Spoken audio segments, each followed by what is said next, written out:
Assalamualaikum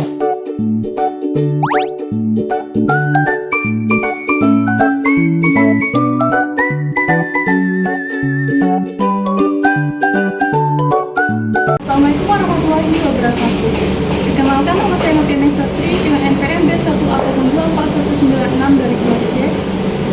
Baiklah, kali ini saya akan membahas tentang mata kuliah yaitu ketenagakerjaan yang tentang sejarah hukum ketenagakerjaan. Hukum ketenagakerjaan adalah peraturan perundang-undangan yang mengatur hubungan antara pengusaha dan pekerja, mencakup hak dan kewajiban mereka sebelum, selama, dan setelah kerja, dengan tujuan memberdayakan tenaga kerja, menyamakan kesempatan kerja, dan meningkatkan kesejahteraan pekerja dan keluarganya dengan dasar hukum Undang-Undang Nomor 13 Tahun 2003 tentang tenaga kerjaan. Tujuan hukum tenaga kerjaan sendiri yaitu untuk mencapai melaksanakan keadilan sosial dalam bidang ketenaga kerjaan dan untuk melindungi tenaga kerja terhadap kekuasaan yang tidak terbatas dari pengusaha. Perkembangan sejarah hukum ketenaga kerjaan menjadi dua periode, yaitu periode sebelum kemerdekaan dan setelah kemerdekaan. Untuk yang sebelum kemerdekaan dibagi menjadi beberapa bagian. Yang pertama, zaman perbudakan. Pada zaman perbudakan sama sekali belum dikenal norma hukum ketenaga kerjaan secara sosiologis. Budak merupakan manusia dengan kebebasan yang sangat terbatas. Secara yuridis, budak dipandang sebagai barang yang dapat dikuasai sepenuhnya oleh pemiliknya. Pemilik budak berwenang mengeksploitasi tenaga budak untuk melakukan pekerjaan dan budak hanya dibebani kewajiban kerja tanpa disertai hak ekonomi maupun hak kemanusiaan lainnya. Kepemilikan budak sendiri tidak dapat dialihkan, diwariskan, dijual, ditukar ataupun digadaikan, sehingga kedudukan budak sama sekali seperti komoditas perdagangan. Norma hubungan kerja ditemukan sepihak oleh pemilik budak, termasuk syarat kerja, waktu istirahat maupun beban kerja. Budak tidak menerima upah, melainkan hanya diberi makanan, pakaian, dan tempat tinggal agar mampu tetap bekerja. Regulasi perbudakan di Indonesia pada masa Hindia Belanda. Pada 1819 itu dimulainya peraturan pendaftaran. Pada 1820 itu pajak atas kepemilikan budak. Pada 1829 dimulainya larangan mengangkat budak ke anak-anak. 1833 yaitu pendaftaran anak budak. 1834 penggantian nama budak. 1825 pembebasan budak laut.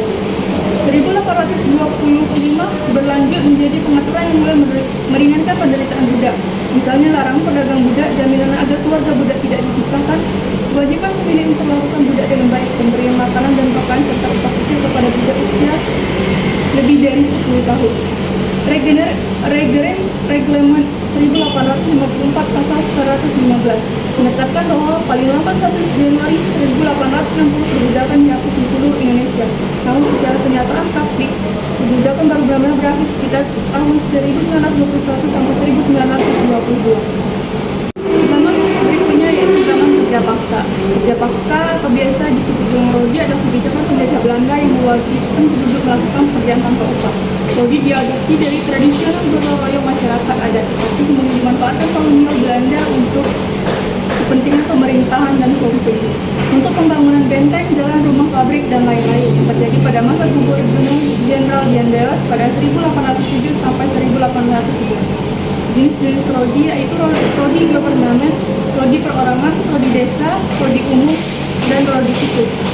Bagi yang tidak melaksanakan rodi dapat dikenakan pidana kurungan dengan denda pada sesuai dengan pasal 523 KUHP.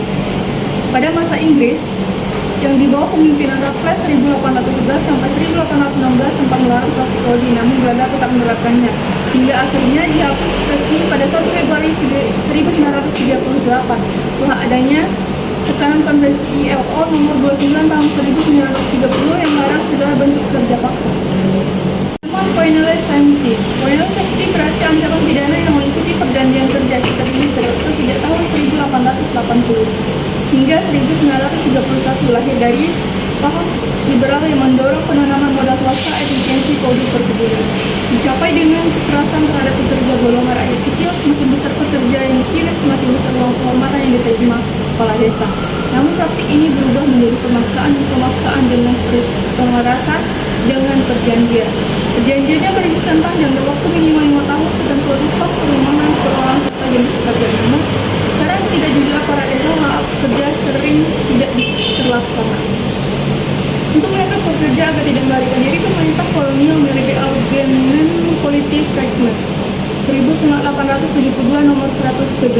Aturan ini memberi wewenang kepada perusahaan untuk menjatuhkan sanksi berupa denda atau kerja paksa tanpa upah. Setelah dihukum wajib kembali kerja, jika sakit harus mengganti hari kerja yang hilang. Pekerja yang melarikan diri dapat didenda 50 gulden atau kerja 1 bulan tanpa upah. Pihak Amerika Serikat menolak impor tembakau dari Delhi hasil kerja paksa. Ini Parlemen akan mencabut aturan pada lisensi pada tahun 1931. Berikutnya yaitu zaman kepemimpinan Jepang.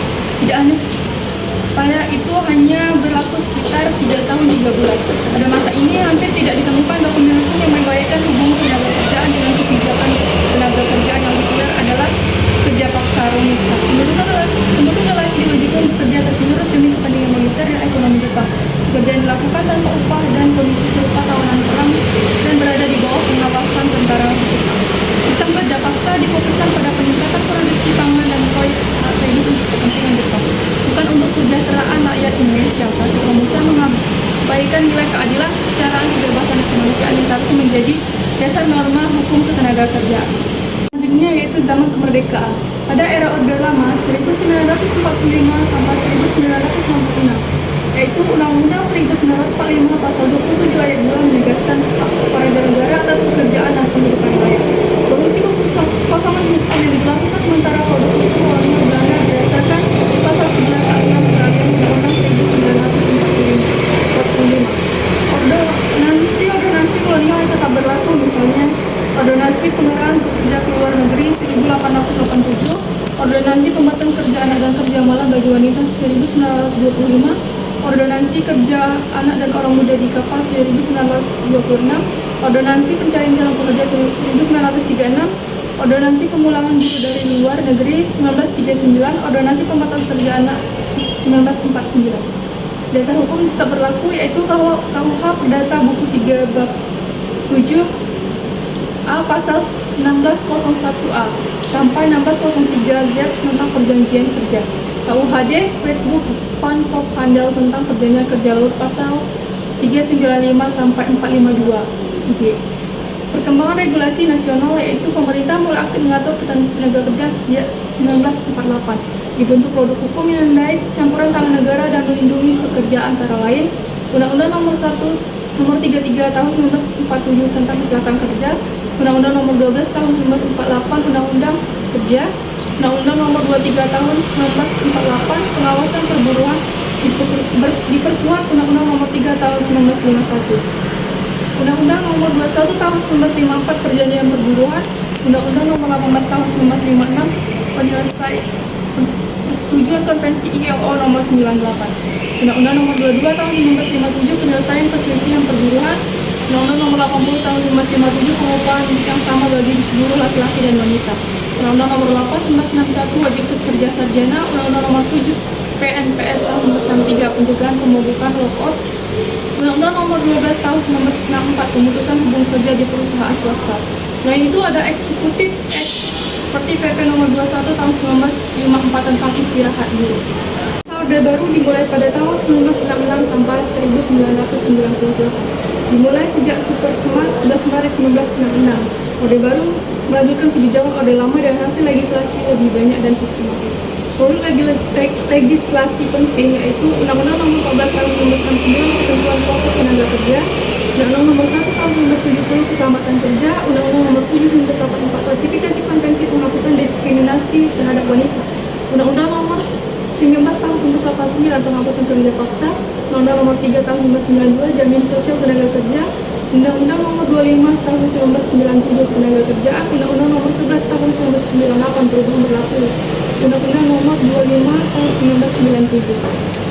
Produk regulasi eksekutif Act, PP Nomor 8 Tahun 1981 Perlindungan Upah, PP Nomor 14 Tahun 1993 Penyelenggaraan Jam Sostek, PP Nomor 12 Tahun 1997 Pajak Penghasilan atas upah minimal regional, Kepres Nomor 22 Tahun 1993 Penyakit akibat hubungan kerja, Kementrans Nomor Cap 15A Men 1994 Penyelesaian Perselisihan Hubungan Industri dan PHK.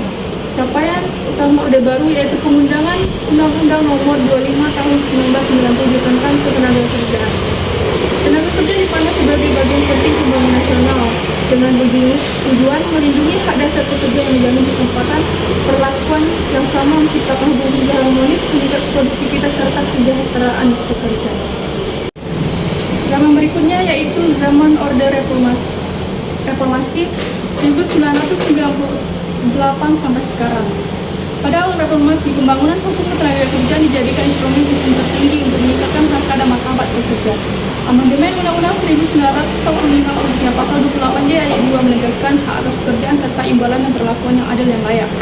Undang-Undang Nomor 25 Tahun 1997 dan Undang-Undang Nomor 11 Tahun 1998 pada awal reformasi masih berlaku Undang-Undang Nomor 25 Tahun 1997 dan berubah melalui Undang-Undang Nomor 11 Tahun 1998. Alasan perubahannya adanya amandemen konstitusi, dinamika politik dan ekonomi sosial serta kebutuhan waktu untuk penyusunan regulasi baru. Beberapa peraturan kolonial dan produk hukum lama tetap diberlakukan, sementara koordinasi kerjaan, penempatan buruh dan undang tenaga kerja tahun 1951, 1954, 1969 dan lain-lain.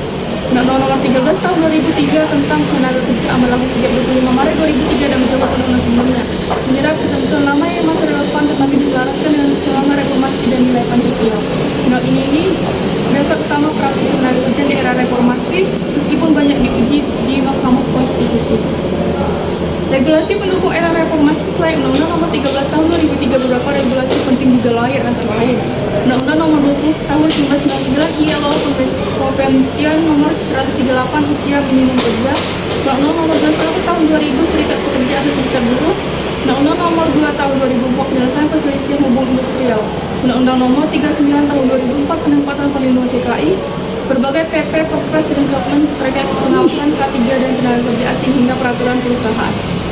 Undang-Undang Cipta Kerja Omnibus Law, Undang-Undang Nomor 6 Tahun 2023 penetapan Perpu Nomor 2 Tahun 2022 membawa perubahan besar pada Undang-Undang Tenaga Kerjaan, mengubah mencabut beberapa pasal dalam Undang-Undang Nomor 13 Tahun 2003 terkait tenaga kerja asing dan perjanjian kerja, lembur, upah, PHK, sanksi, dan jaminan sosial. Tujuannya memperkuat perlindungan tenaga kerja, meningkat kesejahteraan pekerja sekaligus mendukung investasi dan penciptaan lapangan kerja. Indonesia menghadapi jumlah pekerja informal yang sangat tinggi, pengangguran dan tambahan angka kerja sekitar 2 juta orang per tahun. Regulasi ketenagakerjaan diarahkan untuk memperluas lapangan kerja, meningkatkan upah sesuai produktivitas dan memperkuat UMKM serta koperasi. Kesimpulannya, dari era reformasi menandai transformasi hukum ketenagakerjaan dan sistem warisan kolonial dan orde baru menuju sistem hukum berbasis konstitusi Pancasila dan kebutuhan ekonomi modern. Hukum ketenagakerjaan terus bersifat dinamis, menyesuaikan tentang globalisasi, investasi, dan perlindungan pekerja. Penyampaian dari saya, apabila ada kesalahan, saya mohon maaf. Dan untuk itu saya tutup. Assalamualaikum warahmatullahi